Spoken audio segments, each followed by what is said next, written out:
ஸ்ரீ பரமேஸ்வரன் கைலாசவாசியாய் கங்காசரனாய் சந்திரசூடனாய் உமாகாந்தனாய் தேவாதி தேவனாய் வழங்குவதாக வேதங்களெல்லாம் பரமேஸ்வரனுடைய மகிமை பற்றி நரம்ப சொல்லியிருக்கு. அந்த பரமேஸ்வரனுடைய மகாமந்திரமாகிய பஞ்சாட்சரம் வேதத்திலான் இருக்கு. ஆச்சாரியால் சொன்னால் பஞ்சாட்சரத்தை ஜபம் பண்ணினா பஞ்ச மகாபாபங்கள்லாம் போயிடும். பஞ்சாட்சரம் பாவனமுச்சரந்தா பதிம் பசூனாம் ஹிருதி பாவயந்தா இக்ஷாசனாः திக்ஷு பரிப்ரவந்தः கலு பாக்யவந்தः. பஞ்சாட்சரம் பாவனமுச்சரந்தः பதிம் பசூனாம் ஹிருதி பாவயந்தः. மகாபாவனம் பஞ்சாட்சரம். பரமேஸ்வரனை தியானம் பண்ணிட்டு பஞ்சாட்சரத்தை ஜபம் பண்ணினா மகாபாபங்கள்லாம் போயிடுமா? துறவிகள்லாம் பஞ்சாட்சரத்தை ஜபம் பண்ணுவாள், ராஜாக்கள்லாம் பஞ்சாட்சரத்தை ஜபம் பண்ணுவாள். ராஜ்ய லாபத்தெல்லாம் கொடுக்கும். அஷ்டைஸ்வரியனும் எந்த குடும்பத்தில் இருக்கும்னு ஆதிசங்கரே சிஷ்யன் காட்டார். 181 கழுவு கட்டிருக்கார், 181 பதில் சொல்லியிருக்கார் சங்கரர் 2000 வருஷத்துக்கு முன்பு. கஸ்ய அஷ்டைஸ்வரியம் சியாதி, எந்த குடும்பத்திலே தானியலட்சுமி, தனலட்சுமி, சந்தானலட்சுமி, வித்யா எல்லா லட்சுமியும் 8 லட்சுமி எந்த ஆத்துல இருப்பாள்னார். யஹா சங்கரமாராதரேத் பக்த்யா, அன்போடு யாரு பரமசிவனை உபாசிக்கிறாளோ அவர்கள் சொன்னாள். சிவன் கோவில்ல மகாபிரதோஷத்துல அபிஷேகம் பண்றது, சிவதர்சனம் பண்றது, பரமேஸ்வரனை பூஜை பண்றது, பஞ்சாட்சரத்தை ஜபிக்கிறது, சுவாமிக்கு ஆராதனங்கள்லாம் பண்ணினா அஷ்டலட்சுமி அந்த குடும்பத்தில் இருக்கும்னு சொல்றாள். இப்படி இப்பவும் சிவாராதனம் பண்ற குடும்பங்கள்லாம் குபேரனை போலதான் இருக்காள். குபேரன் சிவாராதனம் பண்றவன். ராவணன் சகல ஐஸ்வர்யத்தோட வழங்கினது பரமேஸ்வரனை ஆராதிச்சதுனாலே, ஏதோ தவறு செய்ததுனாலே அவன் ராமன் வதம் பண்ணாலே அல்லாது அவன் சிவபூஜை பண்ணிருக்கிறது போல வேற உத்தரம் பண்ணல. பரமேஸ்வரனை உபாசிக்கிற குடும்பத்துல ஏழ்மையே இருக்காது, அஷ்டைஸ்வரியனும் இருக்கும்னு ஆதிசங்கரர் 2000 வருஷத்துக்கு முன்பே சொல்லியிருக்காள். சிஷ்யன் காட்ட 181 கழுவையிலே இது ஒரு கழுவை. அவன் காட்ட கழுவைக்கெல்லாம் பதில் சொல்லியிருக்காள் ஆச்சாரியாள். அப்படிப்பட்ட பரமேஸ்வரன் ஹாலாஸ்யநாத கஷேத்திரம் சொல்றது மதுரையே. உலகத்தில் உள்ள அம்பாளுக்கு பெருமையெல்லாம் மீனாட்சினாலே. உலகத்துல எத்தனையோ ஆலயங்கள் இருக்கு, மீனாட்சிக்கு மட்டும் 2 கை. பாக்கி தேவதையெல்லாம் அம்பாளுக்கெல்லாம் 4 கைகள். ஏன்னா பயத்தை போக்குவதற்காக ஒரு கை, காட்ட அபீஷ்டங்களை கொடுப்பதற்காக வரத முதிரையோட ஒரு கை, அப்படி 4 கை பாக்கி கஷேத்திரங்கள்ல. மீனாட்சிக்கு மட்டும் கையில பச்சை கிளி, இன்னொரு கை இடுப்புல, 2 கை தான். எங்கேயும் மீனாட்சின்னு சொன்னா 2 கை தான் இருக்கும். அதுக்கு என்ன காரணம்னா ஆச்சாரியா அந்த கையை காட்டி அதனால அவள் கொடுக்கிறவள்ல கால்களாலேயே கொடுக்கிறவள்னு சொல்லிவிட்டாள். தவகி சரணாவேவ நிபுணு, உங்க சரணமே மீனாட்சி. பக்தாளுக்கு நமஸ்காரம் பண்ணி மனதா நினைச்சா மீனாட்சியினுடைய சரணம் எதெல்லாம் ஓடுமோ பயாத்ராத்தும் தாத்தும் பலமபிஜவாஞ்சாசமதிகம் சரண்யே லோகானாம் தவஹி சரணாவேவ நிபுணோ த்வதன்யः பிராணிभ्याम् அபயவரதோ தெய்வதகணாः த்வமேகா நைவாசி பிரகடித பராபீத்யபிநயா பயாத்ராத்தும் தாத்தும் பலமபிஜவாஞ்சாசமதிகம் சரண்யே லோகானாம் தவஹி சரணாவேவ நிபுணோ. சரண்யே லோகானாம் தவஹி சரணாவேவ நிபுணோ.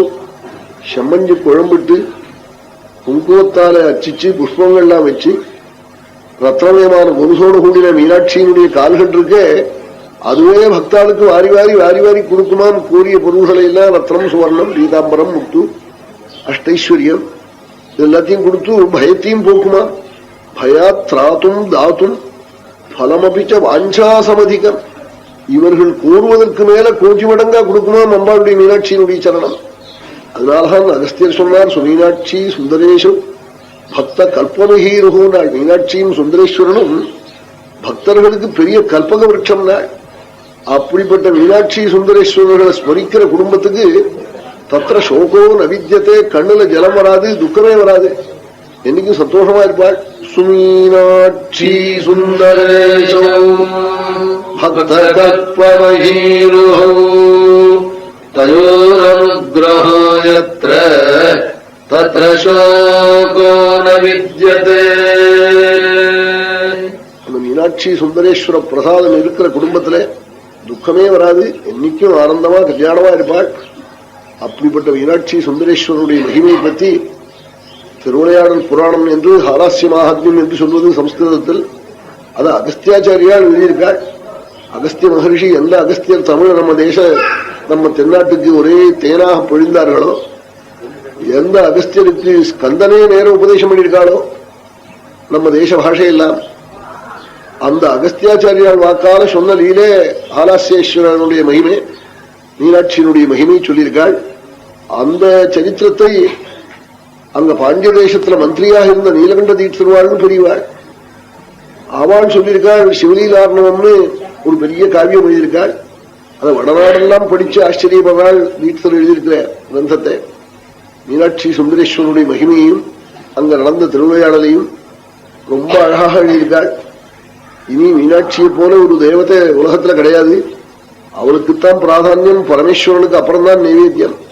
திருச்செந்தூர்ல பக்தாளான முக்காணிகளுக்கு ஆபோஷனம் போட்ட பின்பு முருகனுக்கு நைவேத்தியம். குருவாயூர்ல பக்தர்களுக்கு ஆபோஷனம் போட்டு அவர்கள் பிராணாபதி பண்ண பின்புதான் குருவாயூரப்பனுக்கு நைவேத்தியம். மதுரையில மீனாட்சிக்கு நிவேதனம் பண்ண பிறகுதான் சுந்தரேஸ்வரனுக்கு நைவேத்தியம். அங்க மீனாட்சிக்கு தான் பிராதான்யம், அம்பாளுக்கு தான் பிராதான்யம். அப்படிப்பட்ட கஷேத்திரம். அதுல மந்திரியாக இருந்தால் நீலகண்ட தீட்சிதர்வாள்னு பெரியவாள். அவ ரொம்ப நிபுணாள். ராஜாவின் இடத்துல ராணியை போல ஒரு சித்திரம் எழுதி கொண்டு வந்து காண்பிச்சான். அதே மாதிரி ஒரு சிலையும் பண்ணி கொண்டு வச்சான் ராணி மாதிரி. அதை பார்த்தாள். இவ தீட்சிதர்வாளை பார்க்க சொன்னாள், ரொம்ப நன்றாக இருக்கே, நல்லா இருக்கான்னு காட்டாள். அதுல ஒரே ஒரு குறவு இருக்குன்னு சொன்னாள். மந்திரியா இருந்த நீலகண்ட தீட்சிதர் என்னன்னாள், ராணிக்கு தொடையில ஒரு மச்சம் உண்டோ, அது எழுதப்படலை என்று சொன்னாள். ராஜாவுக்கு அதுல இருந்து கோபம் வந்துட்டு இவர் இடத்துல கோபம் வந்துடுத்து. அப்ப என்ன பண்ணினாள், அவருடைய கண்ணை பிடுங்கி விட்டாள், நீலகண்ட தீட்சிதருடைய கண்ணை. அப்போ அம்பாளை ஸ்தோத்திரம் பண்ணி மறுபடியும் அவளுக்கு நேத்திரம் வந்து பரமேஸ்வரன் சுந்தரேஸ்வரனும் மீனாட்சியும் நேத்திரத்தை கொடுத்து, அதுல இருந்து ராஜா அவளை போய் மன்னிப்பு கேட்டு, அவ ஞான திருஷ்டியில சொன்னத்தை தவறாக நினைச்சுட்டான் ராஜா. ஜீவன் தானே தப்பாத்தானே தோணும். ஜீவனுக்கு குதிரைக்கு ரோட்ல போகணும் தோணுமா? கடுவாளம் போடாம இருக்கிற குதிரைக்கு அது பள்ளத்துல கொண்டு விழணும் தோணும். பள்ளத்துல விழுந்தா வண்டியும் விழுந்து நாமும் விழுந்து வண்டியில் இருக்கிறவனையும் தள்ளுவோமேன்னு அதுக்கு தெரியுமோ? தெரியாது பாருங்க. அது மாதிரி ஜீவனுக்கு இது மாதிரி தோணும். சித்தத்துல தோஷம்தான் தோணும். அந்த தோஷம் தோணி பின்பு மன்னிப்பு கேட்டு தீட்சிதர்வாளை ரொம்ப மன்னிப்பு கேட்டிருக்காள். அந்த தீட்சிதர்வாள் சிவலீலார்ணவம்னு மீனாட்சி சுந்தரேஸ்வரர் மகிமையை பத்தி எழுதியிருக்காள். அதுல மீனாட்சி கல்யாணம்னு திருவிளையாடல் புராணத்துல சொல்லி அந்த கல்யாணத்தை யாரு சொல்றாளோ, மயாத்ர சம்யக் கதிதா சர்வசம்பத்கரீ சதா சகர்ச்ரவண மாத்ரேண சர்வகல்யாணகாரிணீ சகர்ச்ரவண மாத்ரேண சர்வகல்யாணகாரிணீ. ஒரு தடவை மீனாட்சி சுந்தரேஸ்வர கல்யாணத்தை கொண்டா அந்த குடும்பத்துல நித்தியம் கல்யாணமாவே இருக்குமா? சகிருத் சிரவண மாத்திரேன சர்வ கல்யாணகாரிணி நாள். கல்யாணம் எந்தெந்த கல்யாணம் நடக்கணுமோ அந்த கல்யாணம் எல்லாம் உடனே தானா நடக்கும் மீனாட்சி சுந்தரேஸ்வர பிரசாதத்தாலே. மயாத்ய சம்யக் கதிதா சர்வசம்பத்கரீ சதா. சர்வ சம்பத்கரீ நாள். அஷ்டைஸ்வரியத்தையும் கொடுக்குமா மீனாட்சி சுந்தரேஸ்வர கல்யாணத்தை எந்த இடத்துல நடக்கிறோமோ, யார் கேட்கிறாளோ அந்த குடும்பத்துக்கெல்லாம் சர்வசம்பத்கரீ நாள். அஷ்டலட்சுமியும் அங்க நர்த்தனம் பண்ணுமா. மீனாட்சி சுந்தரேஸ்வராளை குலதெய்வமாக எத்தனையோ குடும்பங்கள்ல உபாசனம் பண்ணிட்டு இருக்காள். அவர்களுக்கெல்லாம் எத்தனை ஐஸ்வர்யம் தங்களுக்கு இருக்குன்னே தெரியாது. அது மாதிரி மீனாட்சி சுந்தரேஸ்வரா கொடுக்கிற மூர்த்தி அந்த கல்யாண சரித்திரத்தை கேட்கிற குடும்பத்துக்கெல்லாம் நித்திய கல்யாணமா இருக்கும், அஷ்டைஸ்வரியம் இருக்கும்னு அகஸ்தியாச்சாரியால் சொல்லி